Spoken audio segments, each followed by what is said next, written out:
Each off. Hi guys, welcome back to my channel. So I'm here to do my review of Christine Brown Woolley's new book, Sister Wife. This is my second take because my first one was really long and sort of disjointed and I didn't like it.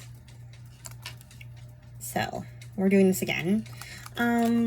Also, before I start, I want to say that YouTube has done an update and it is not good for VoiceOver, which is the talking program on the iPhones that allows me to use an iPhone.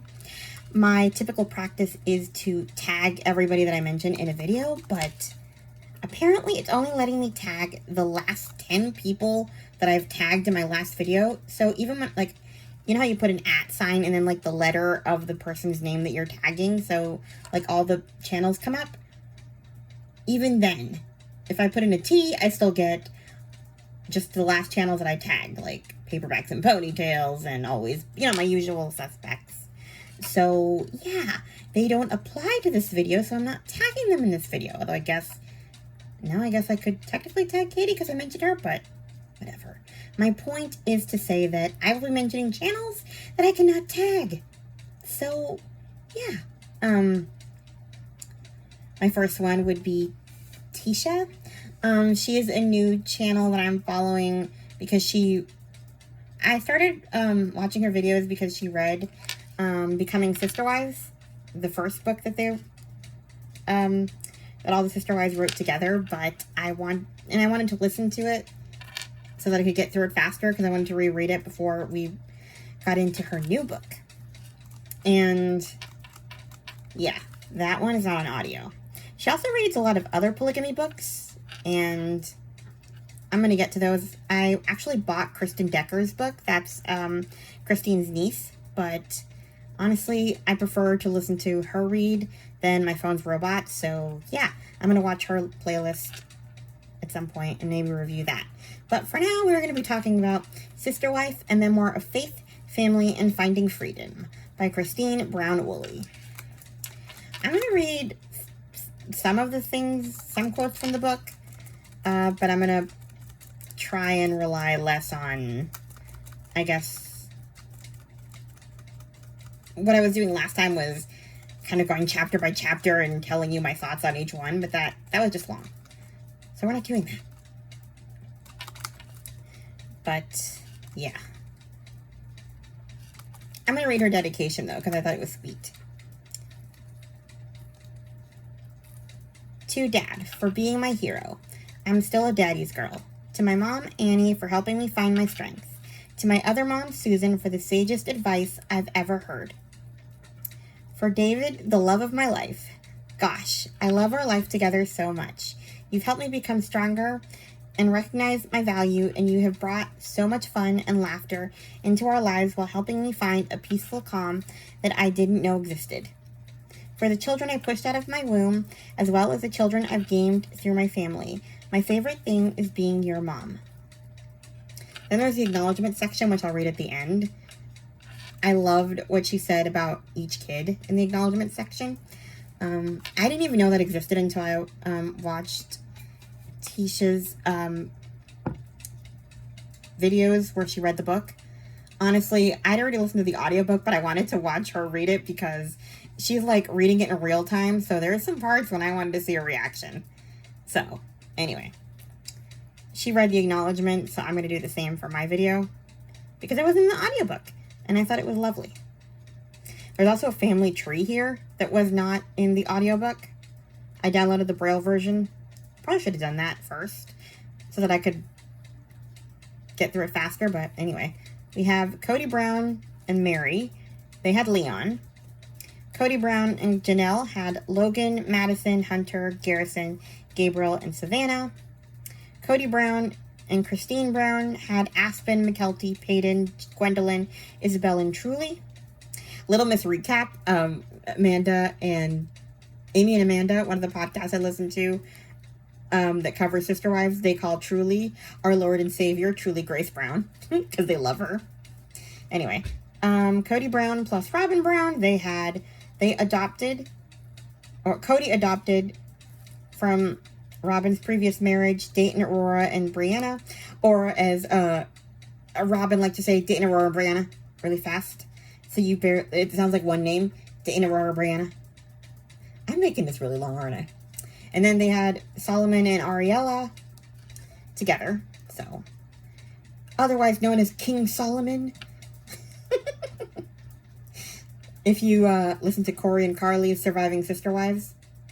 See, there's so many podcasts I would love to tag, but I can't. And I'm probably going to refer to them a lot because I think of them when I'm talking about Sister Wives. By the way, I also reviewed Becoming Sister Wives, if you want to check that video out.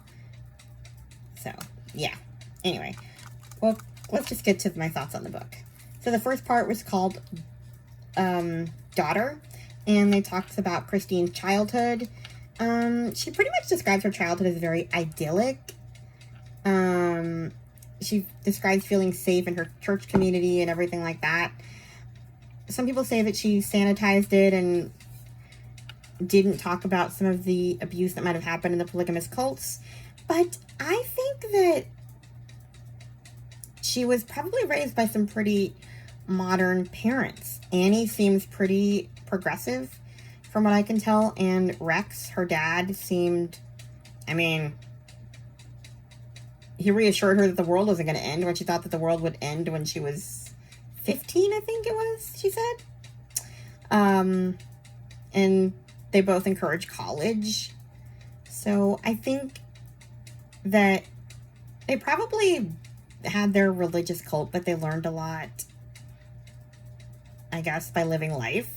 And they raised their kids slightly different. So maybe she didn't notice some of the things that were happening. She also kind of brought up her grandfather and his, I guess, family of 7 wives and a bunch of kids, and made them sound pretty idyllic. And she had a good memories of her grandfather before he was unfortunately murdered when she was 5. I don't really know much about it. I know there's documentaries or books and stuff about Roland and some of his kids. I think it's called Daughters of the Cult or something. I'm not sure. But Christine really glossed over her childhood, and not glossed over it, but like made it sound very idyllic and nice. And she did bring up some trauma, like that she went to school, and when she went to public school, her parents really drilled it into her that she couldn't talk about her dad being polygamist because they would take him away. And so she felt like she couldn't talk about anything, so she developed a lisp. She also talked about, one of the first sentence in the book was that she was bald as a kid, and it made me think of Truly because Truly's bald, and she used to Truly was bald as a baby, I should say. Yeah. Until I was about 5, I was bald. I don't know why. That's how chapter 1 literally starts, which is hilarious. So she used to wear a yellow towel as a wig, and she'd brush her towel and swing on the swings and let the towel fly and pretend she was Rapunzel. She loved fairy tales and stuff. I'm not sure if Truly ever had a yellow towel, but I know that Truly Grace Brown, our Lord and Savior, was a bald baby. She's not really our Lord and Savior. I don't want to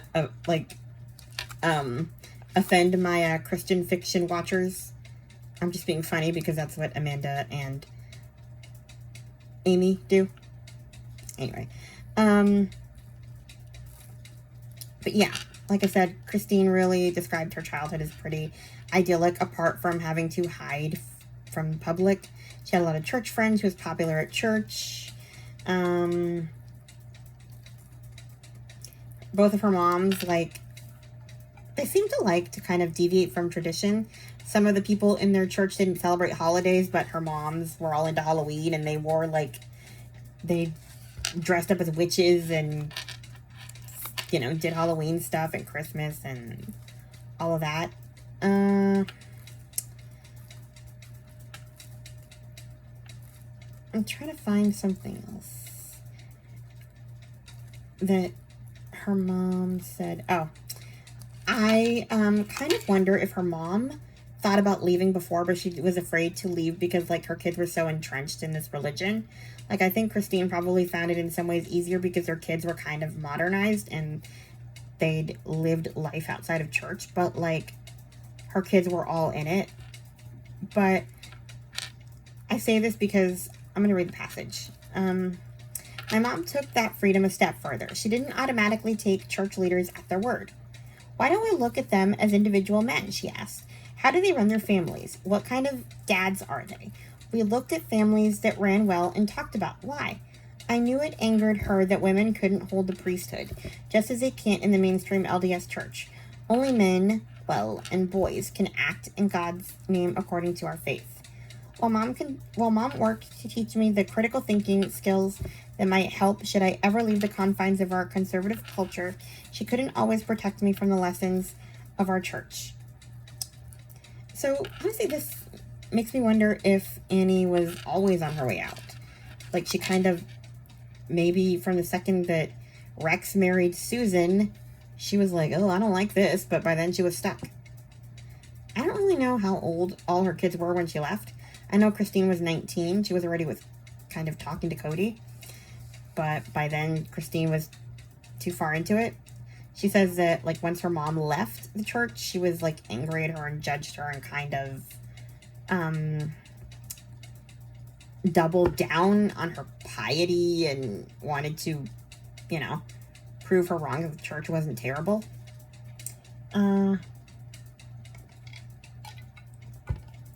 Sorry, I need a drink. It's juice, by the way. I don't mean alcoholic. Wow, now I sound like Christine. Anyway. So, yeah. She doesn't spend too much time on her childhood. But we pretty much go into Cody by chapter 4. She meets Cody. Cody marries Mary. They become friends. And during the time that she was kind of friends with Cody and talking to him before they were serious about courting, that's when Annie leaves and Cody's kind of her sounding board and they talk and stuff. And she pretty much falls in love with him and she tells him, like, that if she were to be in any family, it would be his or something like that. So I guess that's where Cody gets the idea that Christine was begging to be in this family. He took it as a proposal, and yeah. I know she was devastated when he married Janelle, but she wanted to be a third wife, so I don't know. Fast forward to their wedding. Christine's mom, who's already out of the church, sews her wedding dress. Christine hates it, but it's a modest dress, and it is what she wanted at the time, but I guess looking back on it, she thinks it's hideous. I feel bad for Annie. Like, sewing a wedding dress, making a dress for a wedding that you can't be a part of, has to suck. She couldn't go to the wedding because she couldn't enter the temple as a non-religious member. Awkward wedding. Shortest kiss of all time. Even the, I guess, officiant or the priest, I forget exactly who married them, but he said it was the shortest first kiss he's ever seen.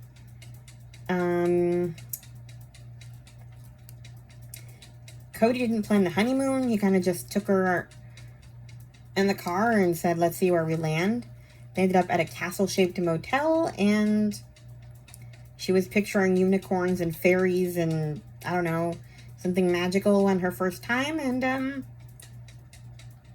okay, this, again, I'm hesitant to say this just because I know a lot of people who watch me are my Christian fiction watchers, but this is not a Christian book, so suffice it to say that Cody was not romantic and just went for it.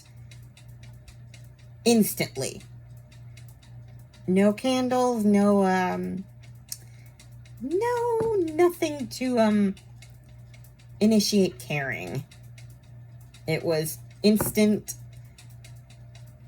insertion. And it was terrible. And that was Christine's first time. Ugh. Monster. Anyway, Then we go on to her time in a trailer with the other two wives. I'm a little confused about the trailer because in the other book, she talked about living in a cottage next to them because she didn't want to deal with them. But I guess she was at the trailer during the day, maybe. I don't know. But she also talked about, like, hearing Janelle and Mary with Cody through the walls. You know, very thin walls. And she knew that they were doing stuff that married people do. Ew. And she knew what wasn't happening with her, and that he didn't get as much joy out of it with her, and that sucked. She talked about how Cody and Mary were super into each other, like, obsessed with each other, but they also fought all the time.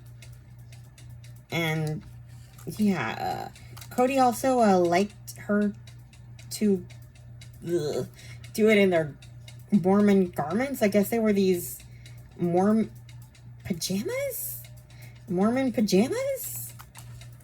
Polygamous pajamas, I think she called them. Where they're, like, down to your wrist and all the way down to your toes. I have to look it up because I didn't put it in my notes.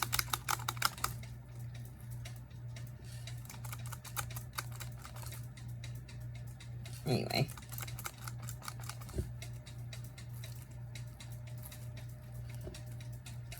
She said, we're not talking about the mainstream Mormon garments, Utahns, with... in our church, the garments, polygamy PJs, go to the ankles and wrists, so they look more like long johns. They're meant to remind us of our covenant, protect us from evil, because it's hard to feel evil while channeling Colonel Sanders, and proclaim our faith to the world. They have been blessed and are considered sacred. She loved them. There was something funny that she wrote here. We were supposed to wear them all the time. Yeah, even then. According to the church, we were supposed to wear them under wetsuits while we swam, even if we were at the public pool. Nobody's going to wear a wetsuit to the public pool. That's just dumb. The garments are about as practical for sex as they are for swimming. It's messy and hot, and you end up with garment wedgies, and you get the picture. Actually, try not to think about that. Ew. I don't know how people actually got through reading this. I think my face is about as red as Christine's probably was. And I didn't have to go through that. Anyway, later she started to figure out that the reason he wanted her covered up like that wasn't for religious reasons. It was because he found her unattractive. We'll get to that later. Nacho scene.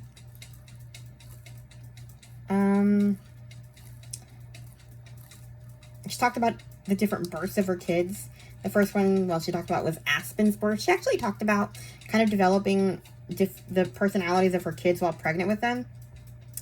But at Aspen's birth, she was having trouble, and her grandmother called her mother, and her mother had to kind of talk the grandma through how to help her. I guess Annie was kind of a midwife at the time, during her time in the church, and Christine didn't actually want her there. She made it sound like she made up with her mom during Aspen's birth, but from what I remember from the show, they had a really long estrangement, like 10 years or something. So maybe it was a temporary making up because she was emotional. Anyway. Oh yeah, and she also talks about the birth certificates and like the reason why they have babies at home, because the hospital, they ask you who the dad is, and they could figure out they're polygamous. And Christine says that Cody signed all their birth certificates, but I'd heard that Christine's kids didn't have Cody on their birth certificates, so I'm confused there. I heard that only Janelle did. I need to watch that episode again. And apparently Cody really is a good birth coach. I always thought it was a lie that they said on the show to Robin or among themselves, but apparently he was really good at it.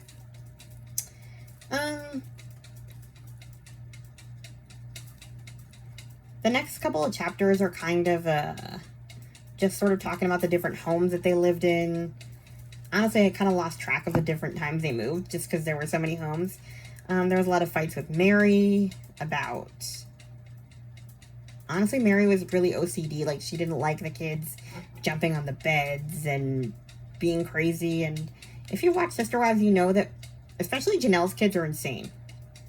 Like, they're always beating up on each other and stuff. Christine's kids are kind of wild, too. But they always felt like they had to, like, be careful and good around Mary. And she didn't like messes. And she was picky about how her towels were folded. So there was a lot of fights. Like I said, she talked a lot about her labors. Apparently, McKelty was a beautiful newborn. I liked, what she said about Peyton's labor. Peyton was a hard labor. Immediately after he was born, Janelle came in and held him, and he opened his eyes and looked right at her.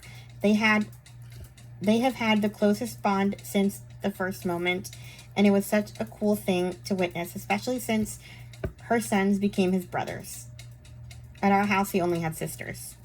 So it's kind of cute to know that Peyton, like, immediately bonded with Janelle from, like, birth on. We don't really hear that about any bonding between Janelle and any of Christine's other kids, which is interesting. I've always said that I don't think Janelle had the same bond with, like, Christine and Mary's kids that Christine had with the kids. I'll get to that later.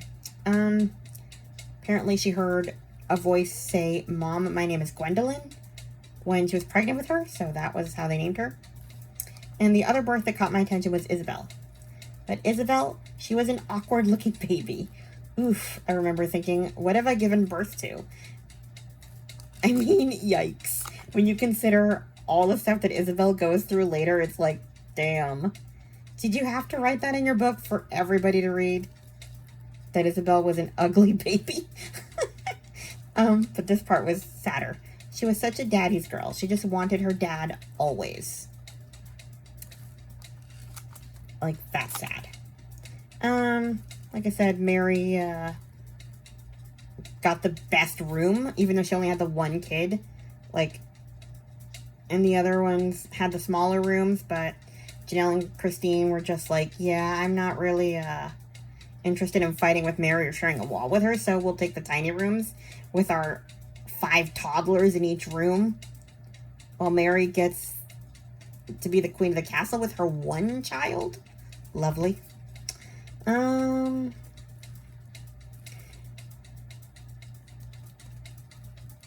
She talks about homeschooling the kids and how some of them got behind, and Christine actually worked a lot. The show makes it sound like she just stayed home all the time and homeschooled the kids, but she was doing different jobs. She worked at museums, Walmart, teaching 2nd grade when the kids went to the church school. She was doing a lot of things. Sunday school. I mean, damn. Anyway, she homeschooled them and some of them got behind. Garrison was also obsessed with lighting fires. I'm not quite sure how I feel about that particular pastime. May he rest in peace. Apparently Janelle would let him light 3 matches during bonfire nights with an adult supervising.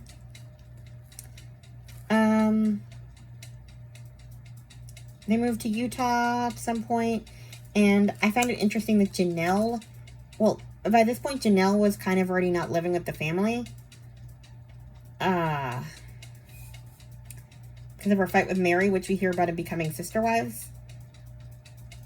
Christine said that's Janelle's story to tell, which was annoying. It's like, okay, Christine, can you spill the tea and stop being so nice? I want to know why they fought. Anyway, at some point, the family moved to Utah and Janelle refused to move with them, but she apparently let some of her kids go with them to Utah and, like, live with them with Christine and Cody so they could go to the church school.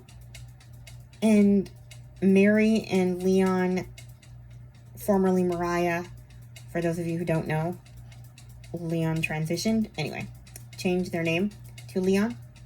So I will be calling them Leon. But in case you're confused, anyway, Mary and her child lived with Mary's sister for a while. until they got the Lehigh house. No, I think Mary moved in with them like 4 months later. I don't know. I forget the exact time when Mary moved in with them. But there was a time, 4 months later. There was a time when it was just Christine and Cody and her kids and a few of Janelle's kids living together. And I found that interesting because Christine said it was such a great time because it was just them. And I kind of wonder if that is part of why she never was, like, obviously we know that Robin took over how much time she spent with them, but, like, I wonder if Christine got a taste of monogamy during that time and was like, I want more. And even if, like, Robin hadn't come in, it wouldn't have been enough, because by then she just craved more, because she already had it. Like, once you have it, you want more of it. So, yeah. And then also, some of Janelle's kids were living with them during that time. So, it's interesting because I used to think that, like, they were just close to Christine because she was, like,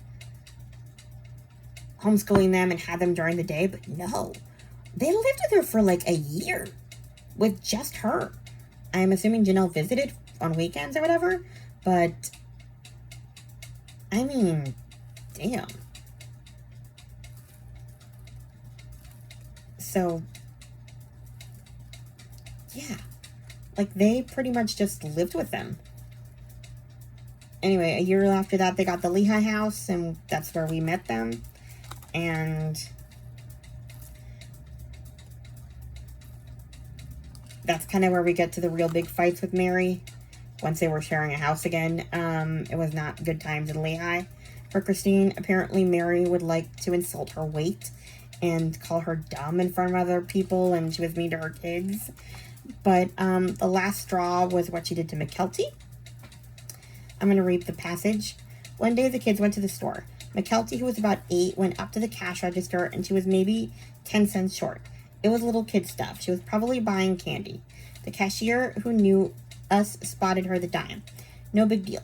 But Mary's Leon, who was also just a little kid, maybe 9, told Mary about it. Mary lost her mind. She was mad that McKelty had embarrassed her in front of the cashier and that she had embarrassed Leon. She yelled at McKelty, who couldn't understand what she had done wrong. I couldn't either. That was a day after a series of too many similar experiences. I ended my friendship with Mary. I'd had enough, and my mama bear came roaring. Don't talk to my kids, I yelled. I don't want you near them. I don't want you to come downstairs anymore. Our relationship is done. Now, I'm not going to say that Mary didn't do anything wrong. Sounds like Mary was a nightmare. But also, they were living under close quarters. It was a lot of people. And if you're an OCD clean freak, that's got to be difficult. So I can see both sides of this little dilemma they had going. The money thing is inexcusable. That was mean. But I wonder how Leon acted, because Leon was kind of an insufferable tattletale as a kid. I mean, we saw Leon as a teenager, and she was they were kind of annoying.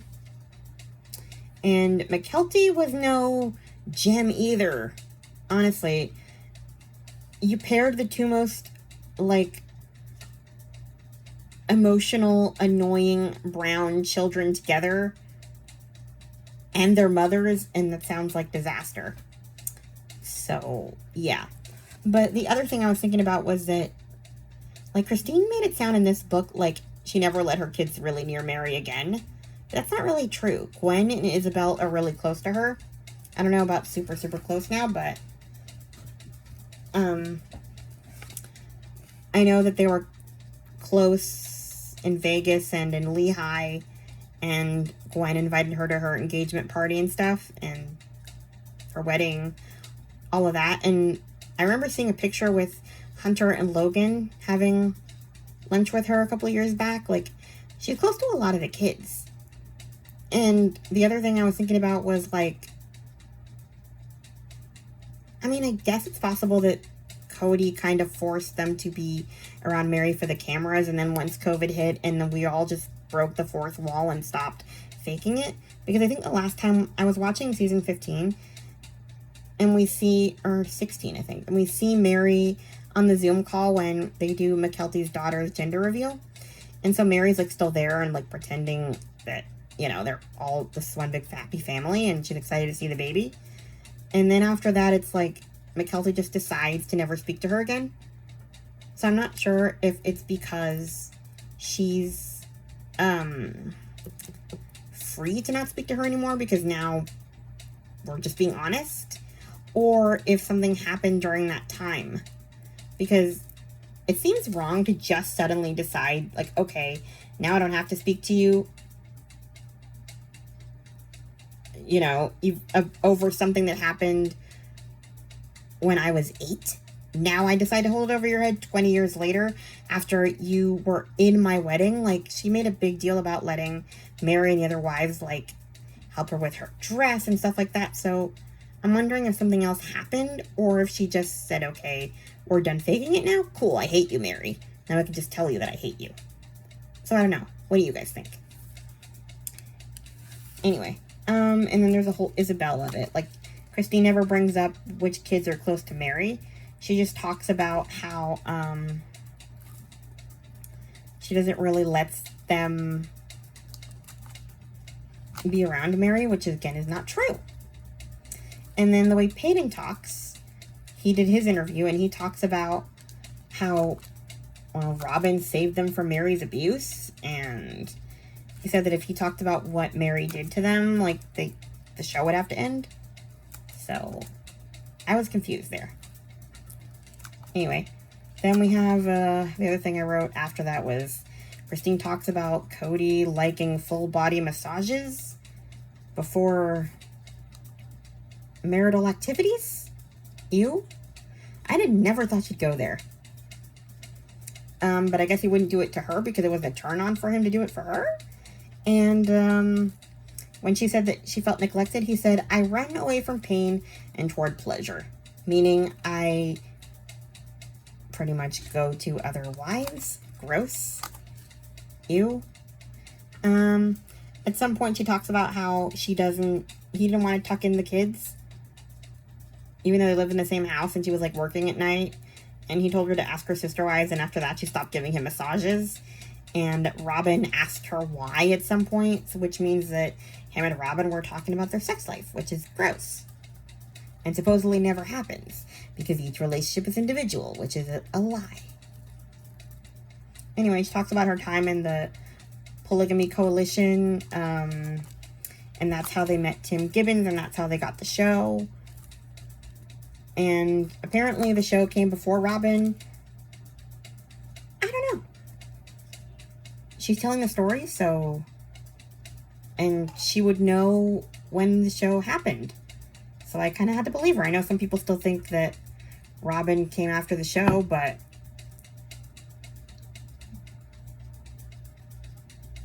I don't know.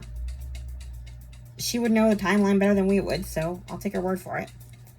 Anyway, Robin came shortly after that, according to her timeline. And really, there's not a whole lot. From here, we kind of go with stuff that they talked about on the show. She was upset about how much time he spent with Robin. He would go to visit her in St. George every weekend. And that upset her because they spent less time with their kids. That's kind of when he disappeared, essentially. He started to not be around as much. Or he would take some of them with him to babysit Robin's kids, like we saw on the show. I don't really know if I should protest that or not, because I don't know how he could have done it better unless he just didn't date her. Because she lived so far and she had kids, and I don't think you can just... I think he did the right thing for her kids, I guess. Like, taking it slow, making sure to spend time with them and stuff like that. It was the detriment of his kids, but I think that he did the right thing for her kids, bringing them in. He couldn't just marry her the way he married the other ones really quickly. But it did mess things up for their kids. That's kind of when the show sort of started, and she talks about the process of filming. It wasn't that interesting, a lot of that. She talks about how they didn't wear that much makeup and they didn't know that much about stage makeup, and how Cody loved a full face of makeup. And at one point, all the wives did his portrait for him, and he got upset because Janelle wasn't wearing any makeup. Lovely. Let's see. And they apparently talked about how they could fire anyone they didn't like or feel comfortable with, which is not great.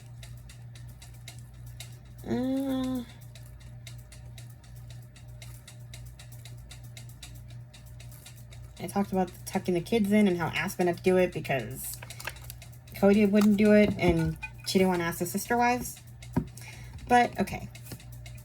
I do think it was ultimately Cody's job to tuck the kids in, but I also feel like her saying that she didn't feel like she could ask the sister wives, she had Janelle's kids for a year and was homeschooling them and caring for them while Janelle was at work and then still having to work at night. So, I'm sorry, but Janelle can come and tuck Christine's kids into bed because Daddy Logan is over there taking care of hers. She could at least come in and make sure they're breathing from time to time. But it sounds like Janelle just took advantage of childcare and didn't care for anyone else's kids. Sorry, but that's just the impression I've gotten. I even remember in one episode she was kind of like, it's great, the sister-wife thing. I can go to the movies and know my kids are fine. No, you can't go to the movies because your kids are fine. You need to come home and relieve a woman of taking care of cheaper by the dozen. Anyway, I understand why she didn't ask Mary, but I think Janelle owed her a little. More than she gave her.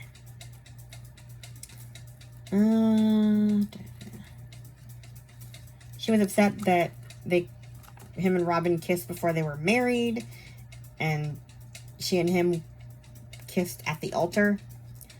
I kind of understand it, but I'm not really that upset about it personally, especially because he kissed Janelle and Mary before they were married, so whatever, I don't know. I'm more upset that he let the cameras see it. Like, right before she was going to give birth to Truly, he goes home to pick up Aspen and the bag of Christine and Truly's stuff, and production catches him and Robin kissing before he goes back to the hospital. Amanda and Jody, another podcast I listen to, the podcast is called We Love to Hate Everything, and their Patreon is We Love to Hate TV. They have a YouTube channel too called We Love to Hate Everything. I can't tag them. I already talked about why, but you can find them. They're always talking about this one line that Cody says when Christine calls him to say that her water broke. He calls on the show and he hangs up, and she calls him on the show, and then when he hangs up, he tells Robin she's about to have that baby. And I don't think he meant it in a bad way, but when you consider how the trajectory of his relationship with Truly is, it's pretty ominous of times to come. So they're always pointing out how excited he is about Solomon and how he called Truly that baby when she was giving birth to her. So, yeah. Anyway, Truly is crowning and he's kissing Robin. So, I'm all for Christine being upset about that.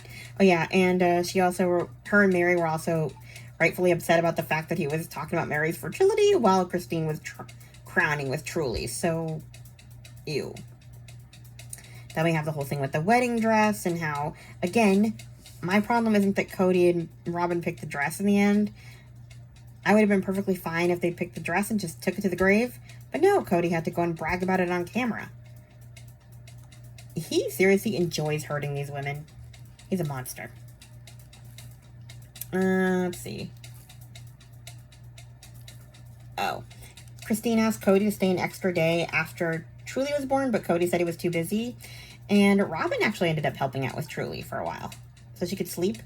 And I thought that was actually an interesting thing, because it shows a trajectory of kind of how everybody loved Robin to what Robin became. Or, I mean, really depending on who you are. Some people think she plotted and schemed, and I think she just slowly became what she is. I don't think it was a plot from the beginning necessarily. I think it slowly evolved into that because she realized that Cody liked being in charge, so she allowed it. And she was his best customer, as she likes to say.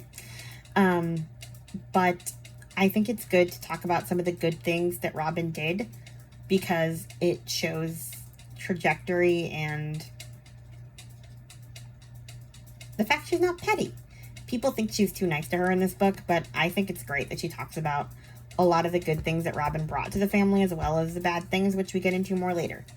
She talks about how she regrets not involving Mary and Janelle in her wedding, and loving that Robin involved them in her wedding. So I think it's cool. I mean, everybody's multifaceted. Not everybody's a monster. Or there's good and bad in everyone. So, yeah. She talks about the 11-day honeymoon and how upset she was over that. We already know. Honestly, a lot of this next part is just stuff we've seen on the show. Ice blocking. Apparently the honeymoon was part of the reason why it was 11 days was because some of the time was for filming, and then they wanted some time on their own. But I think they could have made it maybe 5 days, where the crew filmed for 2 and then they had 3 days alone. So no excuse there. Oh, and after they got married, she said that he'd come for her like scheduled day with them, but then he'd have to excuse himself to go tuck in Robin's kids and kiss them goodnight every night. And may I remind you that he didn't want to tuck in hers because he was busy, but Dana, Aurora, and Brianna needed to be tucked in. I can't do it as quickly as Corey and Carly. Anyway. Then she talks about, like, the case against them and how they were afraid that Cody was gonna get arrested, and how they fled in the night, as Corey and Carly call it, the flee high move. I'm referring to a lot of my favorite podcasts here, but Corey and Carly were the first ones who did Sister Wives podcasts. No, actually Jody did in her old podcast, Reality TV. But like Corey and Carly were like the first ones to go back to the beginning. And man, you need to listen to their episode of the Flee High Move, because it is incredible. But I think it's only on their Patreon now. Oh well. Anyway, it's worth paying for. I might go back and listen to the old episodes. But yeah, Christine insisted it felt real, even if it wasn't. Like, to this day, they're not sure if they just let them go or what they were going to do if they stayed. But yeah.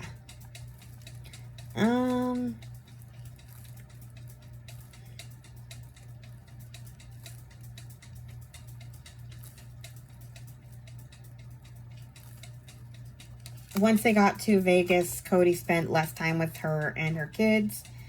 And apparently Janelle and Mary didn't really believe it. But Christine could see where his car was in their driveway. In Robin's driveway from her house. So. And he also did spend more time with Janelle's kids because they were boys. Which they talked about on the show too, so. And there's that. They didn't really believe that he was spending all that time until later on, like Vegas and then Flagstaff. And apparently he only gave Janelle and Christine 2 days post-baby, but Robin got 2 weeks before and 2 weeks after with Solomon. Which is great.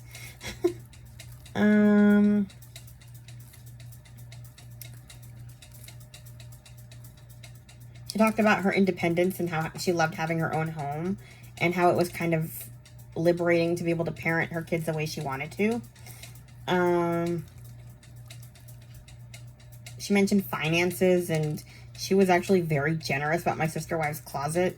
Honestly, I think she could have been a little petty here, because that's not really insulting Robin. I understand that you have to, like, just talk about things from your perspective, but you're allowed to say her jewelry was hideous. And how it didn't sell.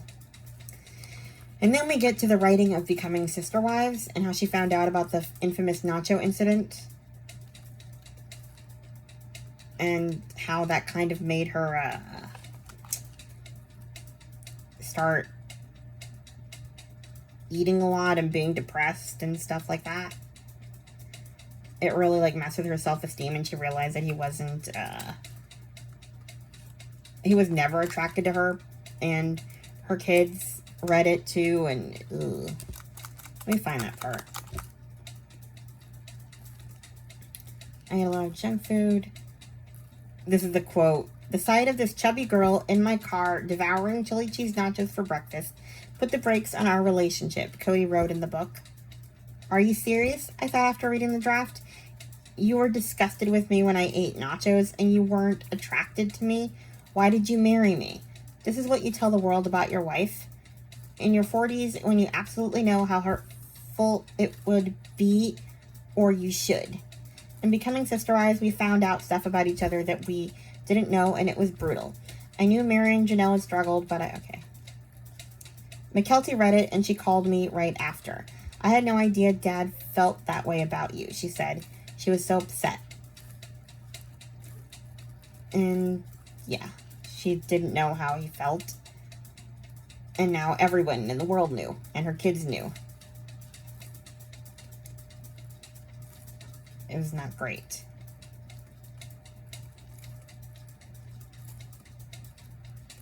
So, yeah.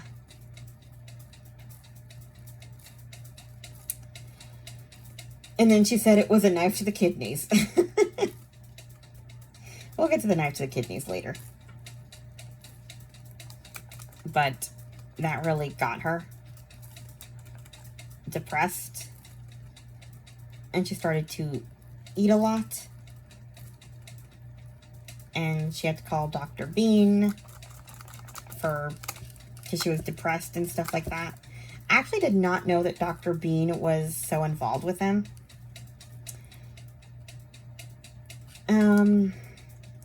She also talks about the melting of the rings of Mary's collada ring. Or I think it was a collada ring. No, it was Mary's ring, and he melted it to make collada rings for the girls. And I guess Christine bought him a ring. There's so many rings. I got confused. There was like 3 or 4 rings that he talked about in one chapter. We'll just read it.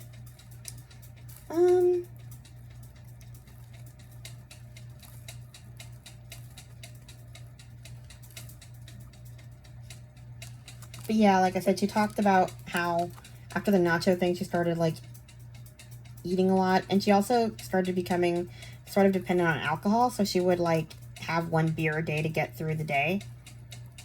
And she called Dr. Bean and she started on her fitness journey. And she's still on it.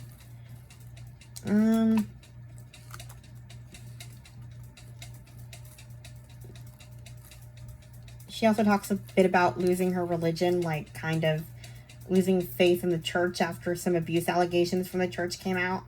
And she started to realize that it wasn't so great after all and that she'd been in a cult. But she didn't necessarily feel that she could leave, like, the marriage. Like, she actually credited the Dargers for decriminalizing polygamy. And she felt like polygamy was a sort of a civil rights issue even after she lost her religion. Because it was like, okay, you're 2 consenting adults or 5 consenting adults, I guess. You can do what they want. I didn't even know the Dargers wrote a book. But Tisha apparently reads it, so I may listen to it too. The Dargers were Brown's friends, and Joe Darger married twin sisters, which sounds creepy, but I kind of see how it could work because I guess in theory you wouldn't want to screw your sister over, so you would actually want things to go well for your sister with the shared husband. I don't know. Let me get to the truly. Here's the thing. I don't want to sound mom-shamey because I'm not trying to be, but I think TLC fudged the order of events. Because according to TLC, Truly got sick while Christine was away in San Francisco. Christine comes home from San Francisco, takes Truly to the doctor. Doctor says she has flu. Christine brings Truly home. Next day, Truly's cross-eyed.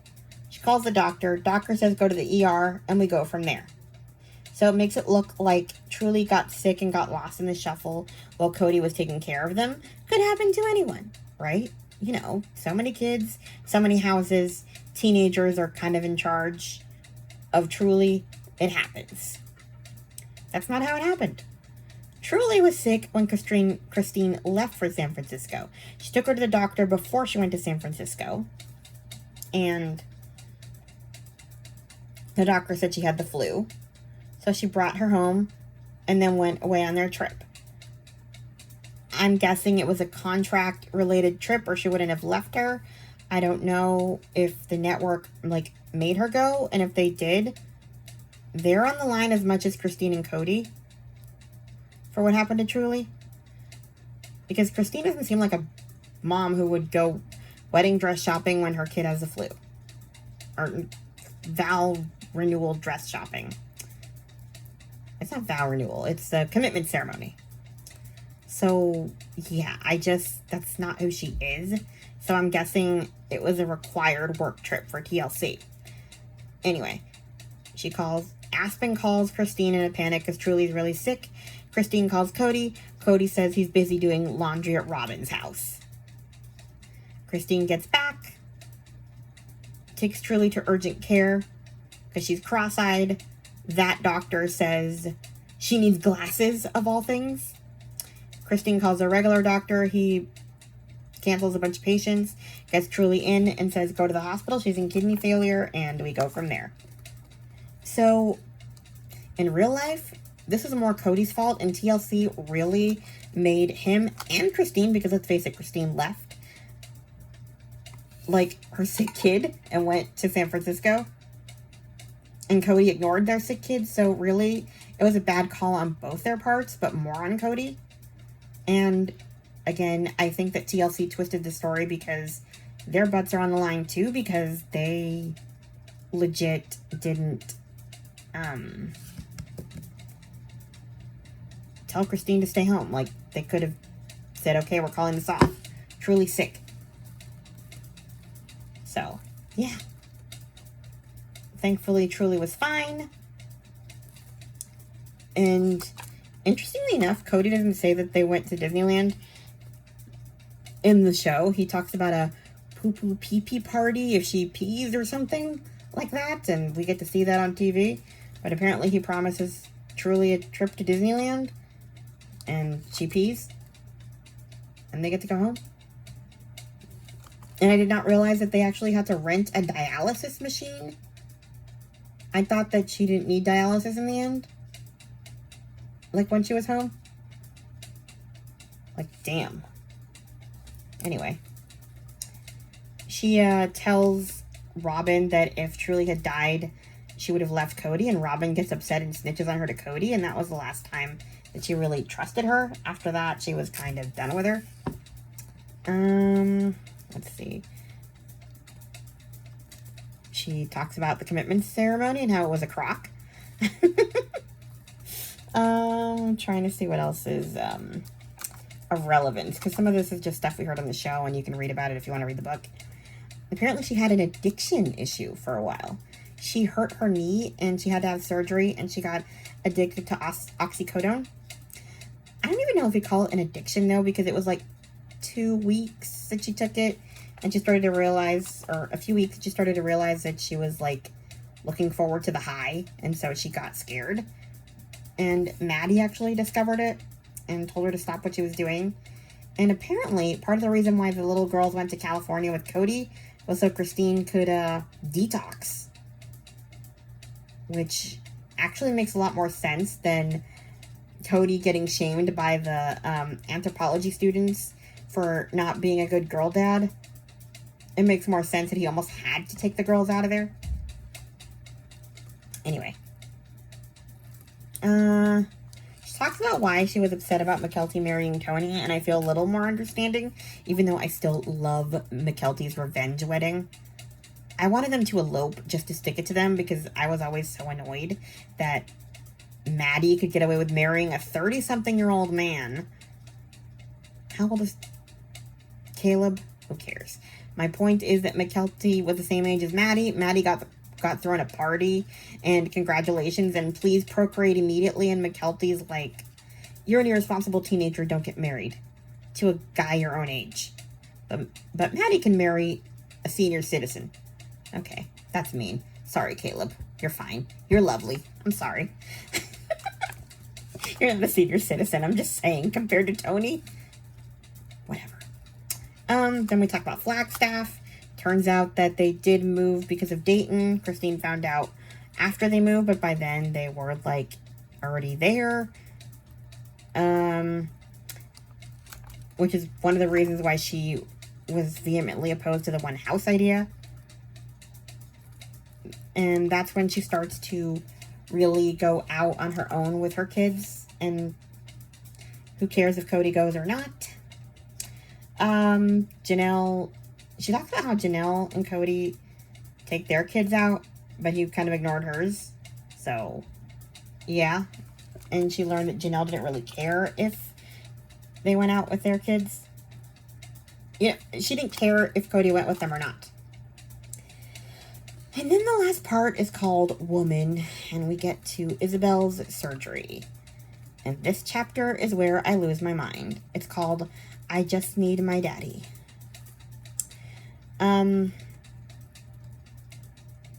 We hear about how Cody didn't go to her surgery, and I mean we all saw that scene, but shortly after, she had the surgery, she wakes up from the surgery, she's calling for him all night, the nurses say he's coming, they don't realize he's not, and yeah, the next morning she calls her dad. She actually thought he would show up in the night to surprise her or something. Like she really couldn't believe up until the last second he wouldn't show up. And then the next day she asks to call him. Christine lets her call him. And she asks him to sing her a song. And the weasel didn't sing to her. He said he didn't feel like singing. And I lost my ever-loving mind and threw my phone across the room in a rage. I need a new screen protector. But that weasel did not sing to his kid who just got sliced in half.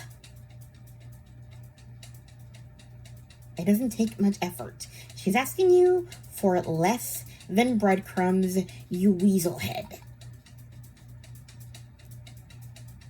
I mean, what is wrong with you? You don't even have to leave Robin's bed to sing to your kid. Just sing. She is drugged. She is in pain. She is vulnerable. She's asking for what comforted her when she was 3, probably. Was your terrible voice singing Hush Little Baby, or I don't know what you used to sing to her when you used to be a halfway decent human being. You monster. I hate you. Count to 10, count to 10.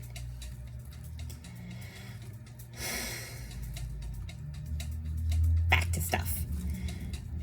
We hear about how Christine kicks Cody out of her room after he says that he's no longer going to have an intimate marriage with her. But what we did not hear about in the show was that once she actually kicked him out, she goes out to her yard and screams with joy that she actually did it.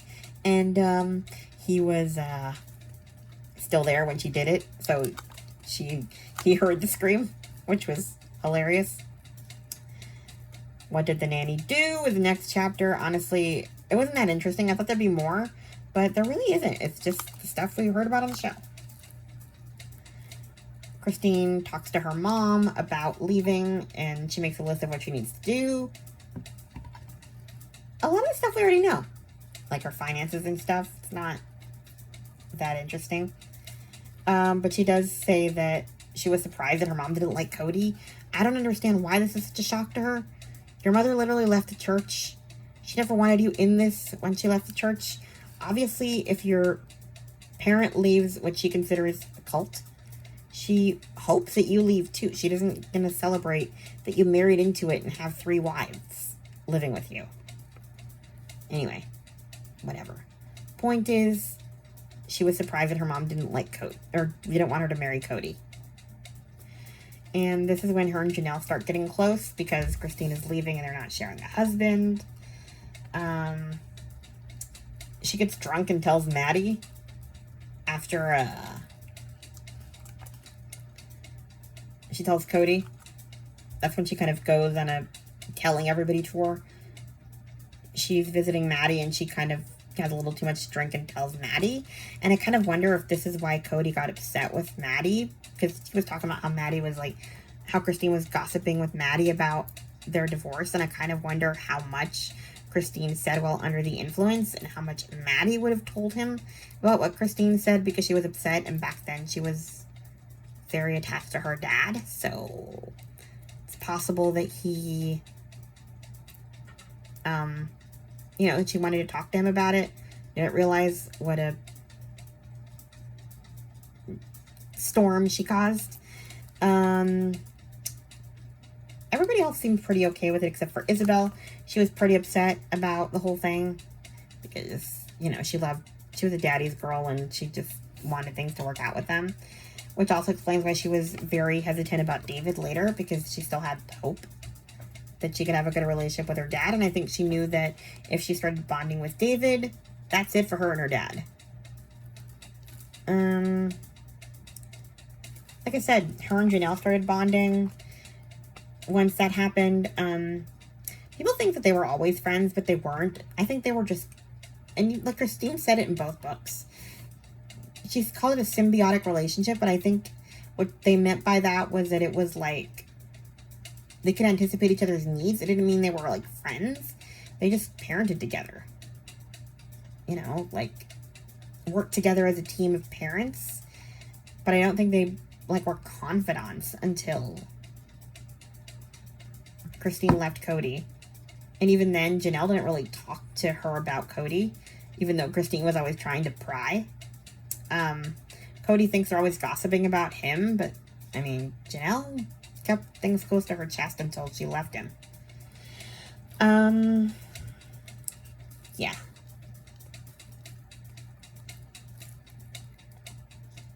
Tim Gibbons, their producer, cried when they told him that they were splitting up, and apparently he left the show in January 2024, but I'd heard that he left after Garrison passed, so I'm not sure which one it is.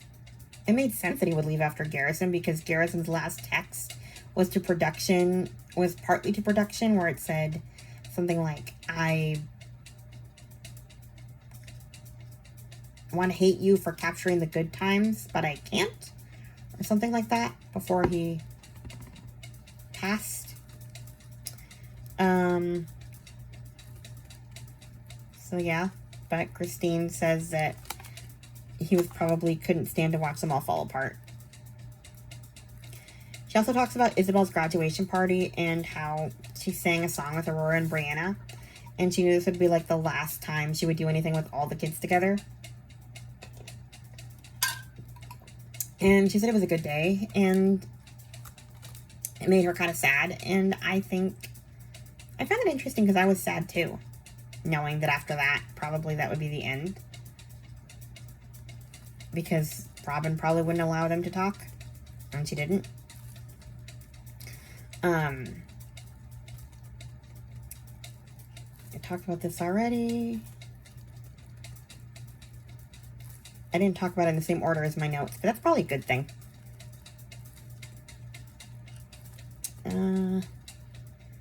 Truly found out by overhearing a conversation with McKelty, which we already knew, but somehow hearing her tell it this way was more painful, I think.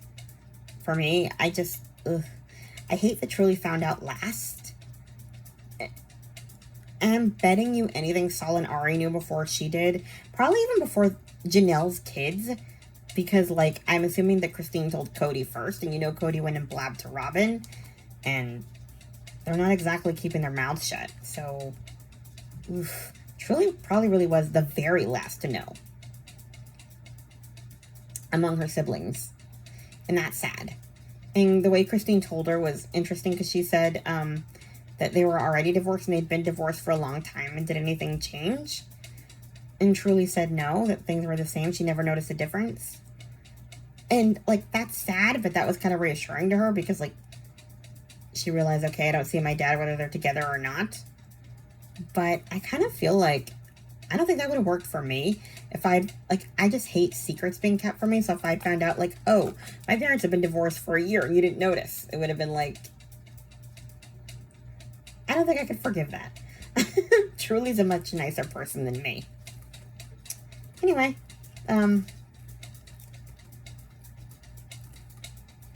they moved to Utah. Oh, she talked about telling the wives on camera. She'd already told them separately. She told Janelle on her own. And Robin would have known because of Cody, so she told Mary on the phone. But then Mary pretended not to know when they talked about it on camera.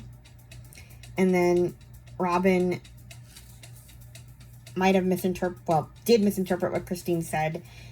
Christine said that she wanted things to stay the same and kind of recover from the breakup. And Robin took that to mean she never wanted to speak to her kids again. And unpopular opinion, but I think I might have taken it similarly. And maybe because I am kind of all about myself, I can kind of relate to Robin myself a little bit. Because I tend to think about things in the way they affect me first before I think about how they affect other people. It's probably just having a disability and being taken care of by other people.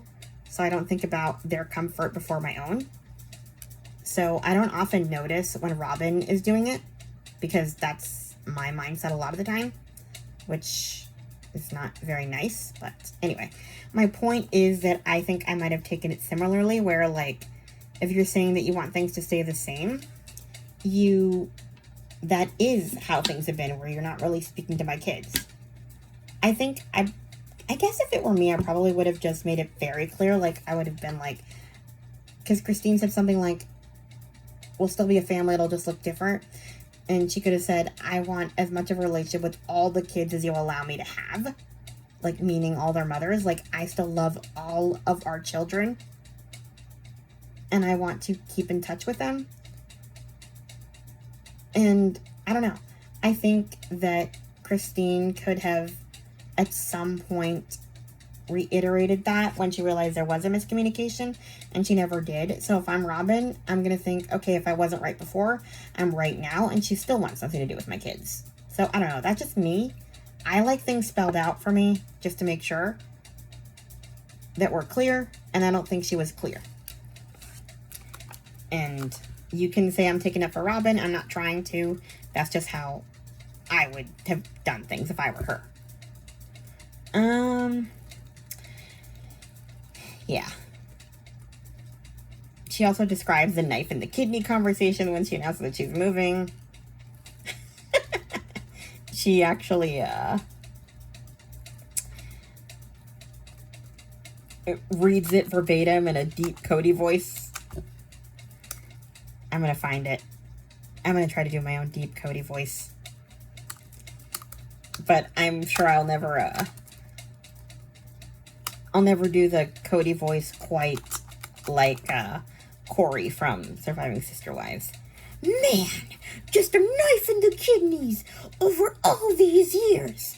The sacrifices that I've made to love you. Wasted. Okay. That wasted took a lot out of me. Same as it took out of him. Like, he was running out of breath with the word wasted. Wasted. I can't do that scene. Anyway, so they move and Cody gets COVID. I was gonna say COVID gets Cody, but I guess that works too.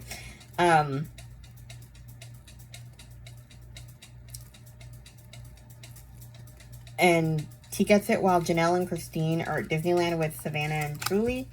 And Cody tells her to come home to give him medicine. And Christine is like, don't you dare. And so Gabe has to go give him medicine. I mean, I guess he doesn't have to, but, you know, he does because he's Gabe. Even after Cody forgot his birthday. I heard on the show that that was the last time him and Gabe talked because he forgot his birthday, but turns out not to be true if Gabe still went and delivered medicine. Oh, I thought I would read the chapter, the first sentence of that chapter called I Have COVID. I divorced Cody and then I went to Disneyland. I had to say it.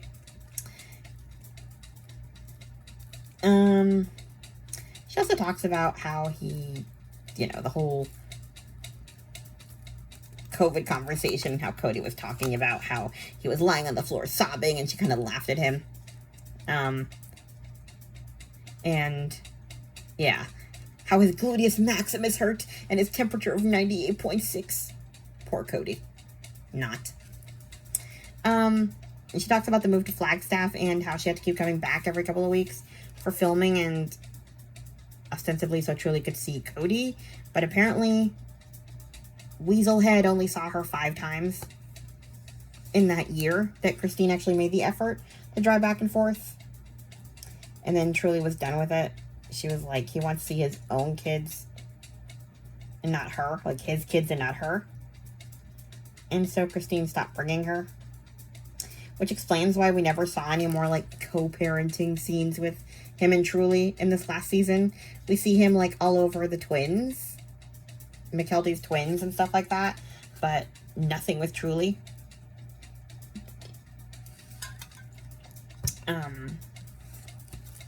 We just hear about David and Truly. Oh, she also talks about feeling sick from the stress of going to Vegas.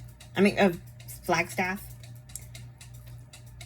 And there's one sleepover that she talks about with Truly at Cody's house where two actually. One, they put her in a porch bedroom, like outside away from everyone else.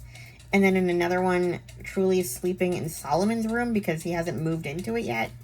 I don't know if that's when they moved to their new house or if they're finally moving Solomon into his own room after he's 12 years old, 11 years old. Is that when all of Robin's kids sleep in their own beds? Anyway. But yeah, she didn't sleep well and didn't feel welcome, so she didn't want to go back. Because Cody only wanted to spend time with his kids, Saul and Ari.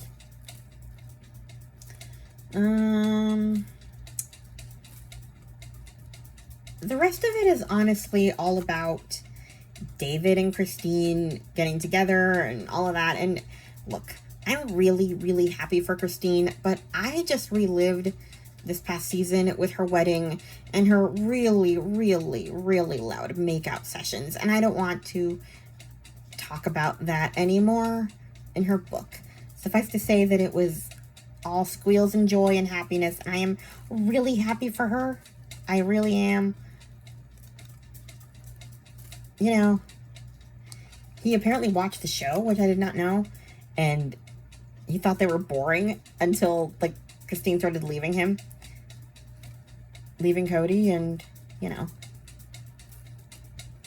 I'm trying to see what else, if there's anything else. Well, she told the kids, and, you know, Isabel had a hard time, which we saw. Truly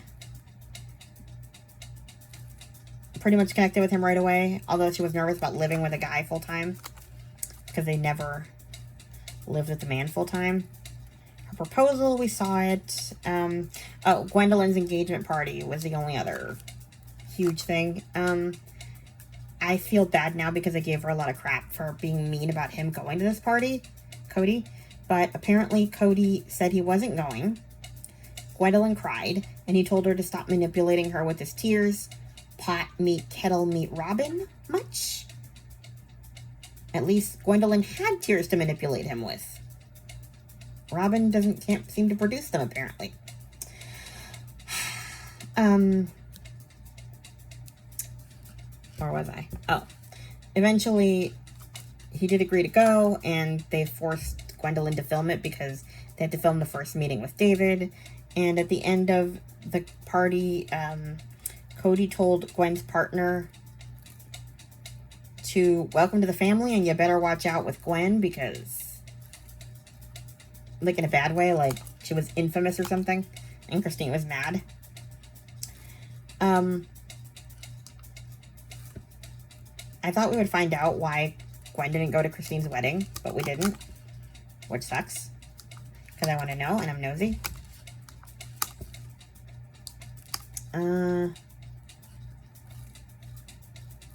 So maybe she really did have a chemistry test. And then we get to Garrison's death. This is what she wrote at the beginning. Garrison took his lone life in March 2024, and it's the worst thing that's ever happened to any of us. Janelle and Cody's son, our son, my son. I mean, not a whole much else to say there. She, talked about people's reactions, and she mentioned David's wife also taking her life when his kids were little, and how Garrison's death was hard on him too, even though he didn't know him. And then we get to the epilogue, and she just kind of updates us on current day stuff. Cody didn't bother getting Truly a Collada ring. It wasn't on his radar, so they bought her earrings, Collada earrings. He and Robin severed ties with McKelty. I wish he'd gone into details as to why, but we will hopefully find out on the show. Christine doesn't let Truly watch the show, and don't tell me she doesn't watch the show, because she totally does, unless I'm just a rebel, because if you tell me not to watch a show about my family, I mean, come on. If my family had a show, I'd be watching it every week at a friend's house or something. I'm too nosy. She says that most of her kids are like done with the show, and she kind of is too, but I think she says like she doesn't see what else they can film because she doesn't want to talk about Cody anymore. So we'll see how this season goes, but she says maybe the new beginning is the next part of the story. So, and Truly says that she doesn't really want to be in it too much because she wasn't even given a choice, because she was born on it. So she's kind of just in the background of scenes and not on set the way she used to be, which kind of sucks. I miss her humor on set, but oh well. And that's pretty much it. Everything that I have of note in the book. I thought I would read what she said about her kids in the acknowledgement section real quick, and then we will end this very long video. I like it better than the last one I did. Acknowledgements. I couldn't have done any of this without my family, and I'm thankful to be surrounded by people I love and who teach me daily to be better. Janelle, thank you for your generosity and sharing your children with me. I am so grateful to be a mom to your kids. Aspen, your exceptional balance of grace and determination inspires me. McKelty, you are truly the strongest and most resilient person I know. Peyton, you have the biggest and kindest heart, loving everyone. Ooh, I have to give that a little side eye there, Peyton. Gwendolyn, you strive for justness while maintaining your wonderful humor. Isabel, you listen and care but refuse to let people walk over you. Truly, you are a brilliant advocate for everyone, an old soul who blesses all of us. Logan, your sense of purpose and ambition astounds me. Maddie, you're determined and won't take crap from anyone. Hunter, you are a just, kind, and sincere gentleman. Garrison, I miss your jokes, hugs, humor, understanding, just you, always. Gabe, you have a brilliant mind, dissecting everything, yet wanting to help people be whole. Savannah, you are the stalwart champion of the underdog. Leon, you always seek a true self-love while also loving the true essence of people. And I'm going to leave it there. The acknowledgements are super long. And some of those names are hard to say. I just wanted to read what she wrote about her kids. So on that note, we will end my review. Please like, comment, and subscribe. And I will talk to you guys in my next video. Bye. Speech on. Stop recording video.